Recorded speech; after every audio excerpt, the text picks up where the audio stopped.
بسم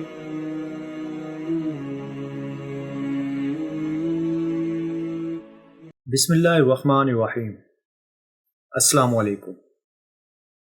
ہر انسان کے ذہن میں کبھی نہ کبھی یہ خیال ضرور آتا ہوگا کہ آخر یہ کائنات کیسے وجود میں آئی۔ کوئی تو ہوگا جس نے اس کائنات کو تخلیق کیا، کوئی تو ہے جو اس کا نظام چلا رہا ہے۔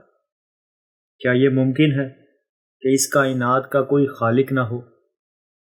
کیا یہ ممکن ہے کہ اس کائنات کا نظام بغیر کسی کنٹرول کے چل رہا ہو اور اس منظم انداز سے چل رہا ہو کہ کہیں کوئی نقص نظر نہ آتا؟ ناظرین، ہمارے ارد گرد ایک علم بہت عام ہے جس کو سائنس کہتے ہیں۔ اس سائنس کی ایک شاخ ہے جس کو کوسموگنی کہتے ہیں۔ کوسموگنی یعنی کائنات کی پیدائش کی سٹڈی، جس کے نتیجے میں 1964 میں ایک دریافت ہوئی۔ یہ دریافت اتنی بڑی تھی کہ اسے کرنے والے دونوں سائنسدانوں کو نوبل انعام سے نوازا گیا۔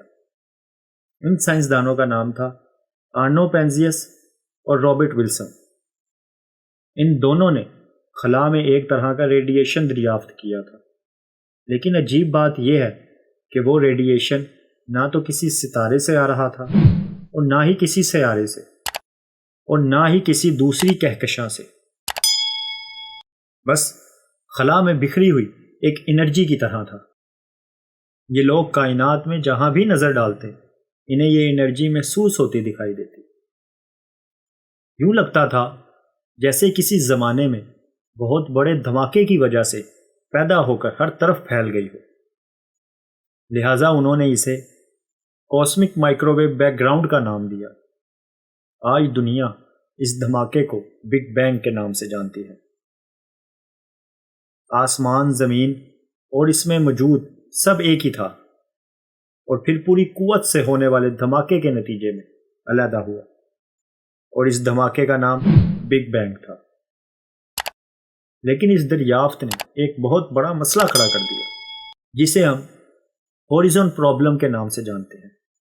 ہورائزن پرابلم یعنی آسمان میں کسی جگہ یہ انرجی ہمیں 46 لائٹ ایئر کے فاصلے پر پھیلی نظر آتی ہے تو کسی جگہ صرف 3 لاکھ سال کے فاصلے پر۔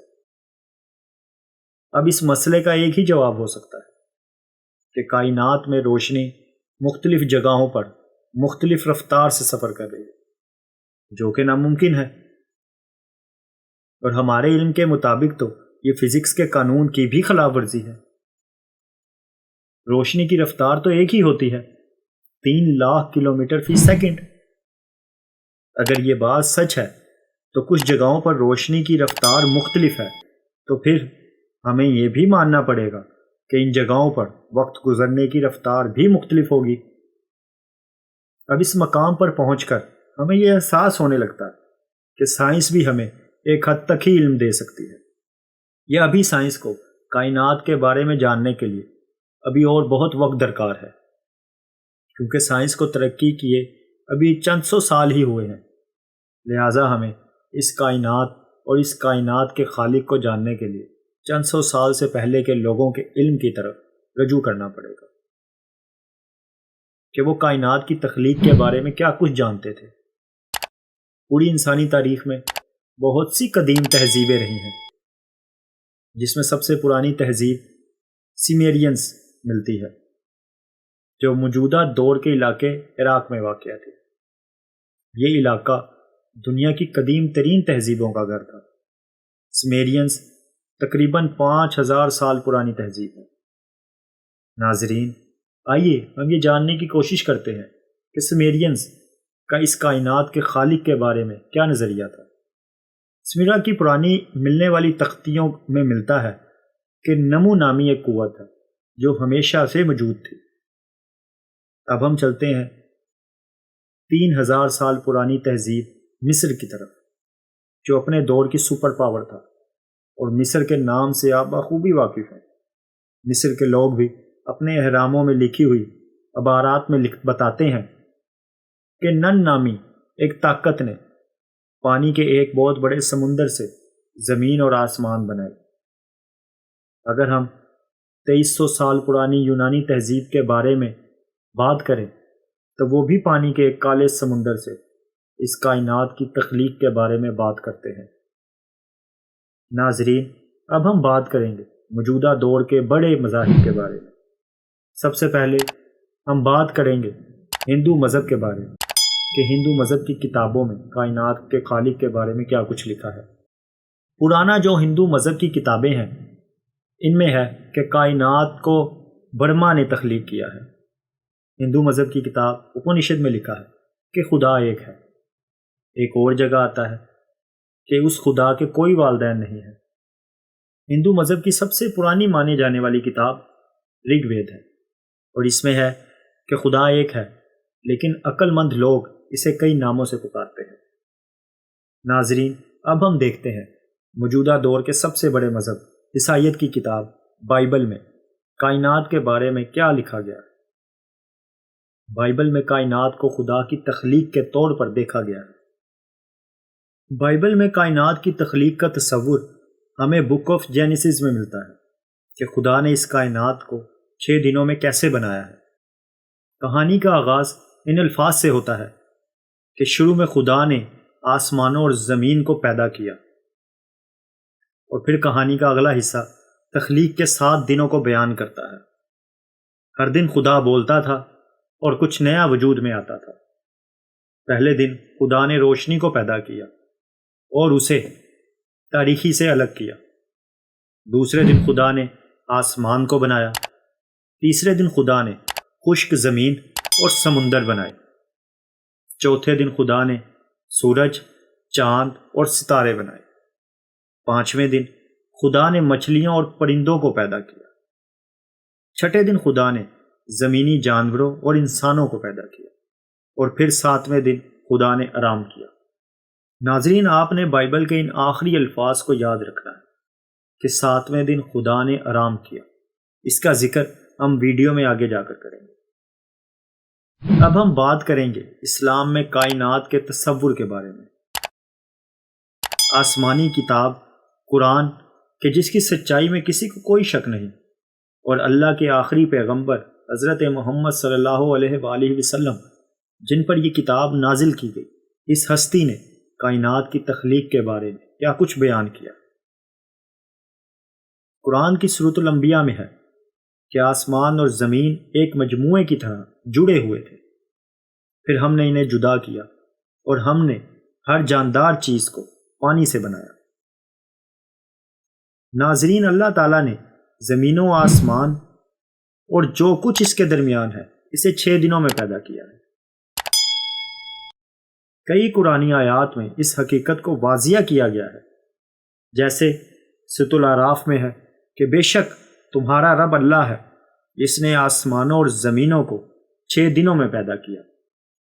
ایک اور جگہ سورۃ یونس میں کچھ اس طرح بیان کیا کہ تمہارا رب وہی خدا ہے جس نے آسمانوں اور زمینوں کو 6 دنوں میں پیدا کیا۔ قرآن میں ایک اور جگہ سورۃ ہود میں اللہ نے بیان فرمایا کہ وہی ہے جس نے آسمانوں اور زمینوں کو 6 دنوں میں پیدا کیا، جبکہ اس سے پہلے اس کا عرش پانی پر تھا۔ سورۃ الفرقان اور سورۃ السجدہ میں آیا ہے کہ وہی ہے جس نے 6 دنوں میں پیدا کیا آسمانوں اور زمینوں کو اور جو کچھ اس کے مابین ہے۔ ناظرین، بائبل میں جو کائنات کی تخلیق میں 7ویں دن خدا کے آرام کا ذکر آیا تھا، اللہ نے سورۃ القاف میں اس کا جواب دیا ہے۔ سورۃ القاف میں اللہ نے ارشاد فرمایا کہ ہم نے زمین اور آسمانوں کو اور ان کے درمیان کی ساری چیزوں کو 6 دنوں میں پیدا کر دیا، اور ہمیں تھکان نے چھوا تک نہیں۔ یہودیوں نے یہ خیال کر لیا تھا کہ 6 روز میں کائنات کی تخلیق کے بعد 7ویں روز خدا نے آرام کیا، اور یہ ہفتے کا دن تھا۔ تو یہاں اللہ نے ان کے اسی وہی خیال کی تردید کی ہے کہ ہمیں تھکان ہی نہ تھی تو آرام کیسا۔ جیسے ایک اور آیت میں ہے کہ انہوں نے نہیں دیکھا کہ اللہ وہ ہے جس نے آسمانوں اور زمینوں کو پیدا کیا اور ان کی پیدائش سے نہ تھکا۔ یہ تھی کائنات کی تخلیق کے بارے میں کائنات کے خالق کی طرف سے بھیجی جانے والی آخری کتاب قرآن سے چند آیات۔ کائنات کی تخلیق کے بارے میں مزید جاننے کے لیے اب ہم رجوع کریں گے دنیا میں خالق کائنات کی طرف سے آئے آخری پیغمبر کی طرف کہ انہوں نے کائنات کی تخلیق کے بارے میں کیا ارشاد فرمایا۔ صحیح بخاری میں ہے کہ آپ صلی اللہ علیہ وآلہ وسلم نے فرمایا کہ اللہ تعالیٰ نے آسمانوں اور زمینوں کو 6 دنوں میں پیدا کیا اور اس کا عرش پانی پر تھا۔ عربی زبان میں عرش کرسی یا تخت کو کہتے ہیں۔ حدیث کی کتاب ترمذی میں ہے کہ رسول اللہ صلی اللہ علیہ وآلہ وسلم نے فرمایا کہ اللہ نے آسمانوں اور زمین کو 6 دنوں میں پیدا کیا۔ پہلے عرش اور قلم بنائے، دوسرے دن فرشتوں کو پیدا کیا، تیسرے دن آسمان اور چوتھے دن اس نے سورج، چاند اور ستارے بنائے، 5ویں دن اس نے پہاڑوں اور درختوں کو پیدا کیا اور چھٹے دن اس نے آدم علیہ السلام کو پیدا کیا۔ سائنس اور دنیا میں بسنے والی پرانی تہذیبوں کی ملنے والی تختیوں کا علم اور دنیا میں مختلف مذاہب کی کتابیں ایک ہی طرف اشارہ کر رہی ہیں کہ کوئی تو ہے جس نے اس کائنات کو تخلیق کیا اور اس کا نظام چلا رہا ہے۔ اب کا علم اس بات کو واضح کرتا ہے کہ کوئی ایک ہی ذات ہے جس نے اس کائنات کو تخلیق کیا اور اس کا نظام چلا رہی ہے۔ میں اپنی ویڈیو دنیا میں بھیجے گئے آخری پیغمبر پر اتاری گئی کتاب کی سورۃ الاخلاص پر ختم کروں گا، جس میں خالق کائنات فرماتا ہے کہ کہو کہ وہ اللہ یکتا ہے، اللہ سب سے بے نیاز ہے اور سب اسی کے محتاج ہے، نہ اس کی کوئی اولاد ہے اور نہ وہ کسی کی اولاد ہے اور اس کا کوئی ہمسر نہیں۔